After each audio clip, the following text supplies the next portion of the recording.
ఈ 5 సంవత్సరాల్లో మీరు ప్రతిపక్ష హోదా మీకు రాదు. అది మీరు మెంటల్గా ప్రిపేర్ అయిపోండి.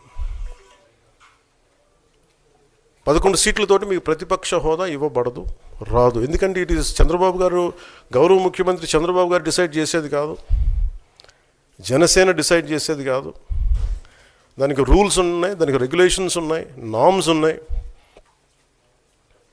ఉదాహరణకి నేనే ప్రభుత్వం, మన కేంద్ర ప్రభుత్వం ఫార్మేషన్కి మేము వెళ్ళినప్పుడు పార్లమెంటరీ లీడర్ని ఎన్నుకోవాలి మనం కూర్చున్నప్పుడు, ఎన్డీఏ పక్ష నాయకుడు ఎన్నుకోవాలనుకున్నప్పుడు నేను నాయకుల స్థాయిలో నేను కూర్చున్నాను.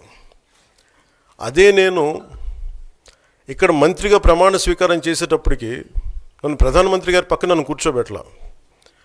నేను డిప్యూటీ సీఎం అయినప్పటికీ కూడా అది మంత్రి హోదానే కాబట్టి తిరిగి నన్ను మంత్రులందరూ పక్కనే కూర్చోబెట్టారు తప్ప ప్రత్యేకంగా నన్ను అక్కడ కూర్చోబెట్టలేదు. They are very specific rules and regulations నడుస్తాయి. ఉదాహరణకి పొద్దున కూడా స్పీకర్ గారు ఎదురొస్తే, నేను అసెంబ్లీలోకి అడుగు పెడతా ఉంటే స్పీకర్ గారు ఎదురొచ్చారు.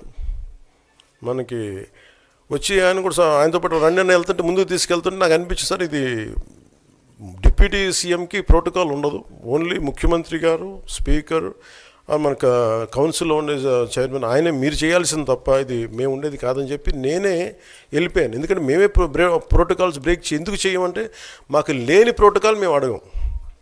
అలాగే వైసీపీ నాయకత్వం కూడా గుర్తించాల్సింది, ఇది మీకు హోదా ఇవ్వబడదు. ఇది చంద్రబాబు గారు ఆప్ చేస్తేనే కాదు, ఇది ఎవరు ఆప్ చేసింది కాదు, మీకు ప్రజలు మీకు ఇవ్వలేదు. మీకు అది మీరు దృష్టిలో పెట్టుకొని మీరు ప్రవర్తించాల్సింది మనస్ఫూర్తిగా నేను వారిని కోరుకున్నాను. అంతేగాని వారిని ఎక్కడ అవమానం పరచాలని కానీ వారిని తగ్గించాలని కానీ లేదు.